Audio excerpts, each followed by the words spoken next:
Hello friends, welcome to Research Center. Today we are going to learn about the teaching method in mathematics. There is one important method that is inductive and deductive method to teach mathematics.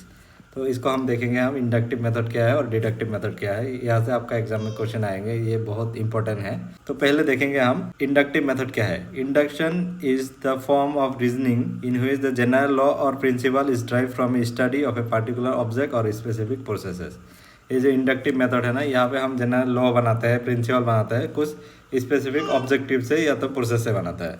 जैसे हमने जो science में पढ़ा था, जैसे science में हम एक एग्जांपल के साथ पढ़ा था, जैसे एक लाइब्रेरी से बुक गिर रहा था तो बच्चा उसको ऑब्जर्व करके देख रहा था, फिर उसको हाइपोथेसिस बना रहा था, फिर उसको कंक्लूड कर रहा था कि ये बुक क्यों गिर रहा है ऊपर से, ये आपका लॉ ऑफ ग्रेविटेशन की वजह से गिर रहा है। ये आपका साइंस में था, लेकिन अभी हम मैथ्स में पढ़ रहा है तो मैथ्स के एग्जाम्पल के साथ देखेंगे। तो इसमें देखिए, दस ए फार्मूला और generalisation is arrive at a process of inductive reasoning. मतलब ये आप जनरल चीज़ों से आप इसमें फार्मूला बना रहे हो। तो इसको एग्जाम्पल के साथ देखेंगे। जैसे यहाँ पे एक एग्जांपल दिया है, 1 square is equal to 1, 3 square is equal to 9, 5 square is equal to 25, 7 square is equal to 49, where 1, 3, 5 and 7 are odd number so that their respective squares are 1, 9, 25 and 49। जो आपका 1, 3, 5, 7 है, ये एक ऑड नंबर है, उसका जो स्क्वायर है वो आपका 1 आएंगे, 9 आएंगे, 25 एंड 49। उसको हम कंप्लीट कर रहे हैं फ्रॉम ये we get the square of all odd number is odd. जब हम ऑड नंबर को स्क्वायर करेंगे तो हमारा ऑड बनेगा। यहाँ पे हम क्या कर रहे हैं, इंडक्टिव मेथड कर रहे हैं। मतलब यहाँ पे जो हमारा दिया हुआ था चीज़ों को, उसके साथ हम कंक्लूड कर रहे हैं उसको। फिर नेक्स्ट देखेंगे, यहाँ पे जैसे इवन नंबर है, 2 square is equal to 4, 4 square is equal to 16। ऐसे जैसे इवन नंबर को अगर हम स्क्वायर करेंगे तो इवन ही आएंगे। Square of an even number is even. ये जो चीज़ है, हम ये एक प्रिंसिपल बना रहा है, यहाँ पे एक लॉ बना रहा है फ्रॉम जनरल ऑब्जेक्टिव और जनरल प्रोसेस से बना रहा है। इसमें एक फार्मूला बना रहा है। तो इसको और एग्जांपल बाद में देखेंगे, उसके समझ में आएंगे आपको। जैसे डिडक्टिव मेथड क्या है। डिडक्टिव मेथड डायरेक्ट उल्टा है इंडक्टिव मेथड का।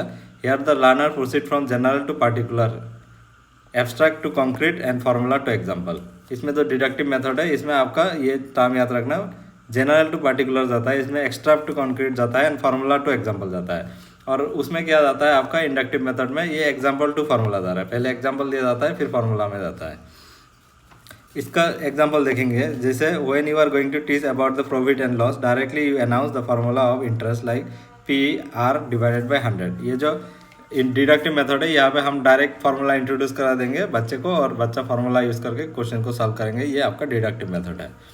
इसमें देखेंगे, deductive approach proceed from general rules to instance. ये चीज़ याद रखना है, जो डिडक्टिव मेथड है जनरल रूल से स्पेसिफिक इंस्टेंस में जाता है, और जो इंडक्टिव मेथड है वो स्पेसिफिक इंस्टेंस से जनरल रूल में जाता है, फिर abstract rule to concrete instance में जाता है। और डिडक्टिव मेथड में क्या स्टेप फॉलो किया जाता है, clear recognization of problem. Clear recognization किया जाता है प्रॉब्लम को, search for a tentative hypothesis, फिर उसमें टेंटेटिव हाइपोथेसिस बनाया जाता है, फिर formulating tentative hypothesis, choosing the relevant formula for solution. फिर इसमें टेंटेटिव हाइपोथेसिस किया जाता है, फिर इसमें फार्मूला यूज़ करके सॉल्यूशन किया जाता है, और इसमें सॉल्यूशन द प्रॉब्लम, इसमें प्रॉब्लम को सॉल्यूशन किया जाता है। और इंडक्टिव मेथड में क्या होता है, इंडक्टिव मेथड में पहले ऑब्जर्व करेंगे, फिर उसमें हाइपोथेसिस बनाएंगे, फिर उसमें थ्योरी बनाएंगे या लॉ बनाएंगे, और इसमें कंक्लूजन में आएंगे। ये हो गया आपका इंडक्टिव मेथड। इंडक्टिव मेथड मतलब कोई भी आप चीज़ ऑब्जर्वेशन करके वहाँ पे आप लॉ बना रहे हो, वहाँ पे प्रिंसिपल बना रहे हो, उसको इंडक्टिव मेथड। डिडक्टिव का हम एक एग्जांपल देखेंगे। जैसे फाइंड 102 स्क्वायर, 102 का स्क्वायर करने से कितना होगा, इसको डायरेक्ट हम फार्मूला में बिठा के इसको सॉल्व करेंगे डिडक्टिव मेथड में। जैसे a + b whole square equal to a square plus b square plus 2ab। ये फार्मूला डायरेक्ट लगा के आप यहाँ से वो कर सकते हो इसको, और इसको डायरेक्ट भी आप 102 मल्टीप्लाई बाई 102 करके भी कर सकते हो, डायरेक्ट रिजल्ट आएंगे। तो ये होगा आपका डिडक्टिव मेथड। इसका अभी डिफरेंस देखेंगे, इंडक्टिव मेथड और डिडक्टिव मेथड में डिफरेंस क्या है। जो इंडक्टिव मेथड है, इस proceed from a particular to general, concrete to abstract. इसमें पार्टिकुलर चीज़ों से जनरल में जाता है और कॉन्क्रीट टू एब्स्ट्रैक्ट में जाता है। और डिडक्टिव में क्या होता है, proceed from general to particular. इसमें पहले जनरल होता है, वहाँ पे पार्टिकुलर होता है। इसमें जो फार्मूला है, फार्मूला से एग्जांपल में जाता है, और इंडक्टिव में एग्जांपल टू फार्मूला बनाया जाता है। इसमें क्या होता है एब्स्ट्रैक्ट टू कॉन्क्रीट, इसमें एब्स्ट्रैक्ट टू कॉन्क्रीट में जाता है। नेक्स्ट देखेंगे it take care of the needs and interest of children, it is a developmental process. इसमें जो है इंडक्टिव मेथड में जो बच्चा है उसका एक डेवलपमेंटल प्रोसेस में जाता है, बच्चे में लर्निंग बाय डूइंग होता है।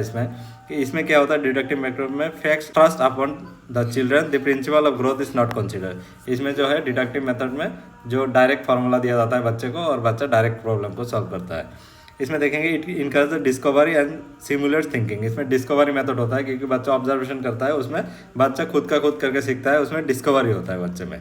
इसमें क्या होता है अथॉरिटी डिसाइडेड और gives the formula and encourages the memorisation. इसमें क्या होता है जो अथॉरिटी है वो डायरेक्ट फार्मूला देता है, बच्चा फार्मूला पुट करके सॉल्यूशन करता है, तो इसमें मेमोराइज करके चीज़ों को कर सकता है। अगर बच्चा फार्मूला मेमोराइज कर लिया तो ये सॉल्यूशन कर सकता है।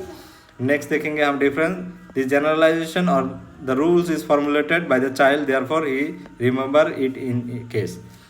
ये जो है एक जनरलाइजेशन है, वहाँ से रूल बनाता है, वहाँ से वो फार्मूला बनाता है, ये बच्चा खुद का खुद बनाता है, वो लंबा समय तक बच्चे को रिमेंबर रहता है। और इसमें क्या होता है डिडक्टिव में the rule is given to the children, he does not appreciate its nature and is likely to forget easily.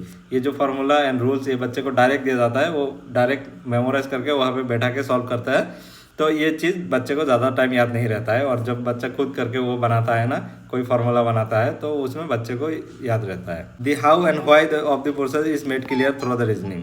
इसमें जो इंडक्टिव मेथड है, हाउ मतलब कैसे हो रहा है और क्यों हो रहा है, ये चीज़ इसमें इंडक्टिव मेथड में होता है। और डिडक्टिव मेथड में क्या होता है the process is taken for granted and accept without reasoning. इसमें डायरेक्ट फार्मूला को लिया जाता है, इसमें कोई उसमें रीजनिंग नहीं किया होता है, कोई उसमें वो नहीं किया होता है, जो फार्मूला टीचर दिया है डायरेक्ट उसमें पुट करके सॉल्यूशन कर रहा है।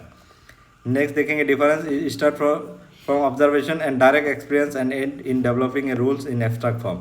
इसमें जो है बच्चा ऑब्जर्व करके उसमें डायरेक्ट एक्सपीरियंस करते हैं, फिर वहाँ पे एक रूल्स और एब्स्ट्रैक्ट फॉर्म बनाता है। और डिडक्टिव में क्या आता है does not encourage learning by doing. इसमें लर्निंग बाय डूइंग इनकरेज नहीं हो रहा है। It start with rules and provide for practice the application. इसमें डायरेक्ट रूल दिया जाता है, इसमें ओनली प्रैक्टिस के लिए होता है। जैसे a+b² का फॉर्मूला बच्चे को दे दिया, उसमें पुट करके बच्चा प्रॉब्लम सॉल्व कर रहा है, इसमें ओनली फॉर प्रैक्टिस के लिए हो रहा है। इंडक्टिव मेथड में क्या हो रहा है it encourage children participation and group work. इसमें जो चिल्ड्रन है वो पार्टिसिपेट कर रहा है, इसमें ग्रुप वर्क हो रहा है। और डिडक्टिव मेथड में क्या हो रहा है it demand individual learning and treat the children as a passive recipient. इसमें जो है children as a passive recipient जैसे हो रहा है, क्योंकि जो फार्मूला है वो टीचर ने गिवन कर दिया है, बच्चा खाली उसको पुट करके सॉल्यूशन करना है। और जो इंडक्टिव मेथड है ये बच्चे को खुद का खुद वो फार्मूला बनाना है, तो इसमें जो बच्चा है वो पार्टिसिपेशन जाता होता है और ग्रुप वर्क भी जाता है। होप सो ये आपको क्लियर हो गया होगा इंडक्टिव मेथड क्या है और डिडक्टिव मेथड क्या है। यहाँ से आपका एग्जाम में क्वेश्चन आने का चांसेस बहुत ज़्यादा है, तो आप ये अच्छे से पढ़िए। And thank you for watching this video and see you in the next class.